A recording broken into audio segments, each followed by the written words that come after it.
जय हिंद साथियों, मनोज अकेडमी में आपका स्वागत है। आज के वीडियो में हम क्लास 10 के इकोनॉमी चैप्टर 2 भारतीय अर्थव्यवस्था के क्षेत्र। आज हम इस अध्याय के महत्वपूर्ण प्रश्नों का उत्तर करेंगे जो संभावित आपके एग्जाम में पूछे जा सकते हैं। तो वीडियो को अंत तक आप अवश्य देखें, ऐसा ना हो कि ये प्रश्न आपसे एग्जाम में छूट जाए। साथियों, इससे पहले भी मैं क्लास 10 के अन्य विषयों के ऊपर वीडियो बना चुका हूं, तो आपने वो वीडियो नहीं देखे हैं तो हमारे चैनल के प्लेलिस्ट में जाके वो सारे वीडियो देख सकते हैं। तो चलिए इस महत्वपूर्ण अध्याय के महत्वपूर्ण प्रश्नों की ओर बढ़ते हैं। देखिए, पहले ये जान लेते हैं हम कि ये प्राथमिक क्षेत्रक क्या है। तो हम इसका उत्तर करेंगे कि प्राथमिक क्षेत्रक ऐसा क्षेत्रक है जिसमें प्राकृतिक संसाधनों का उपयोग किया जाता है, जैसे कृषि।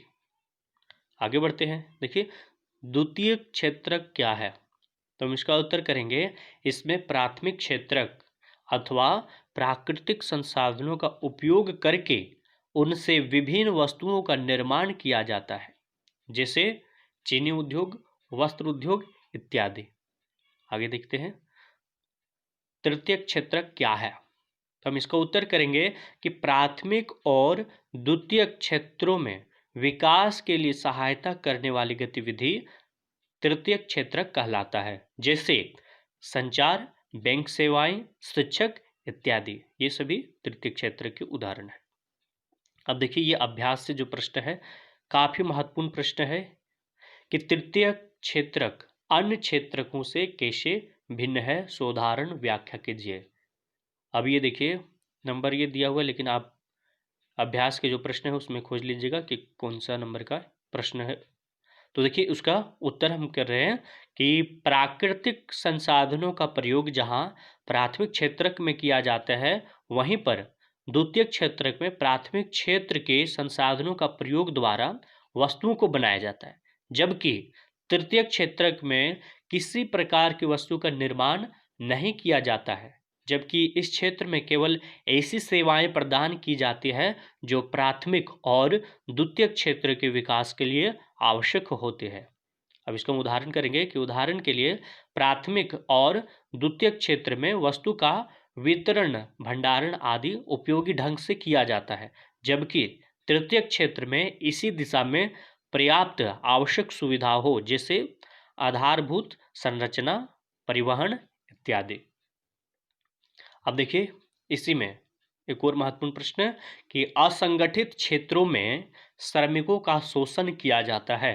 क्या आप इस विचार से सहमत हैं? अपने उत्तर के समर्थन में कारण दीजिए। तो हम इसका उत्तर करेंगे कि असंगठित क्षेत्रों में श्रमिकों का शोषण किया जाता है, जो निम्नलिखित कारणों से पता चलता है। तो कम में हम लिखेंगे इसमें कि असंगठित क्षेत्र में कार्यरत मजदूरों को निर्धारित समय से अधिक समय तक कार्य करना पड़ता है, लेकिन वेतन अधिक नहीं मिलता है।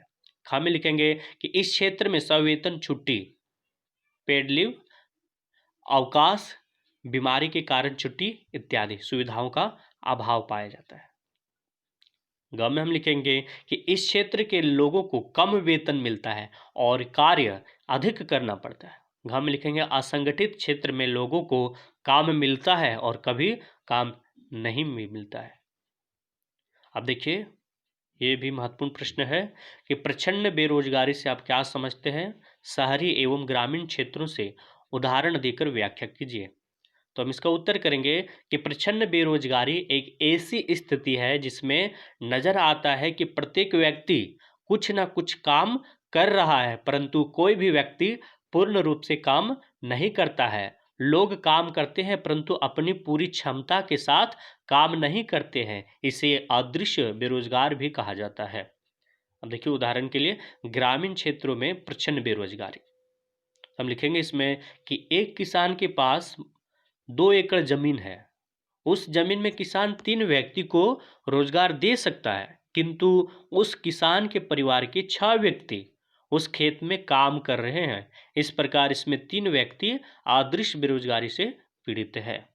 अब देखिए, शहरी क्षेत्र में प्रचंड बेरोजगारी से में लिखेंगे कि शहर में एक दुकानदार अपने साथ 2 कर्मचारी को काम पर रखता है, जिन्हें दुकानदार को मासिक वेतन देना पड़ता है।